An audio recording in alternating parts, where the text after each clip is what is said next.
ഇന്ധനവില വർധനയെ ന്യായീകരിച്ച കേന്ദ്രമന്ത്രി സുരേഷ് ഗോപി ഇന്ധനവില കൂടിയത് നമ്മൾ ഏറുപടക്കം എറിഞ്ഞിട്ടില്ലെന്ന് സുരേഷ് ഗോപി പറഞ്ഞു. ഇന്ധനവില കൂടിയത് നമ്മൾ ആഗ്രഹിച്ചുണ്ടാക്കിയ സാഹചര്യമല്ല. നിലവിലെ സാഹചര്യങ്ങൾ കണക്കിലെടുത്ത് വില നിയന്ത്രിക്കാൻ കേന്ദ്രം ശ്രമിക്കുന്നുണ്ട്. അതിന്റെ ഭാഗമായാണ് നേരത്തെ നികുതി കുറച്ചത്. എന്നാൽ ഇപ്പോഴത്തെ സാഹചര്യത്തിൽ ചില വില വർധനകൾ അനിവാര്യമാണ്. ഇന്ധന ലഭ്യത ഇല്ലാതെയാവില്ല. സംസ്ഥാന നികുതി ഇളവ് കൊടുക്കണമെന്ന് പറയാനാകില്ല. അയൽ രാജ്യങ്ങളിലെ വില നോക്കുമെന്നും ഇന്ത്യയിൽ വില കുറവാണെന്നും സുരേഷ് ഗോപി പറഞ്ഞു. അതേസമയം പശ്ചിമേഷ്യൻ യുദ്ധ സാഹചര്യത്തിൽ കുതിച്ചുയരുന്ന വിമാന ഇന്ധനവില ക്രമീകരിക്കുന്നതിനായി കേന്ദ്ര ഇടപെടൽ നടത്തി. വിമാന ഇന്ധനവില സ്ഥിരതാ ഫണ്ടിനായി 10,000 കോടി രൂപ കേന്ദ്ര സർക്കാർ വകയിരുത്തി.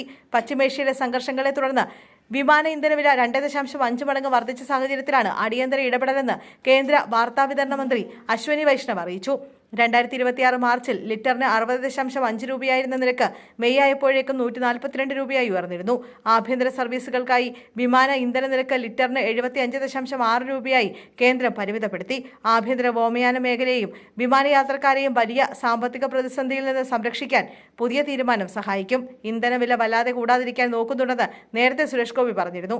ഇന്ധനവില വർധന രാജ്യത്ത് പ്രത്യാഘാതമുണ്ടാക്കുമെന്ന കാര്യം സർക്കാരിന് അറിയാമെന്നും അതിനാൽ വില വർദ്ധിക്കാതിരിക്കാനുള്ള നടപടികൾ സ്വീകരിക്കുമെന്നും അദ്ദേഹം വ്യക്തമാക്കിയതാണ്. 2-3 മാസത്തിനിടെ പെട്രോളിയം കമ്പനികൾക്ക് ഗണ്യമായ നഷ്ടമുണ്ടായതായാണ് ഇത്തരത്തിൽ വില വർദ്ധിക്കാൻ ഇടയാക്കിയതെന്നും അദ്ദേഹം പറഞ്ഞു.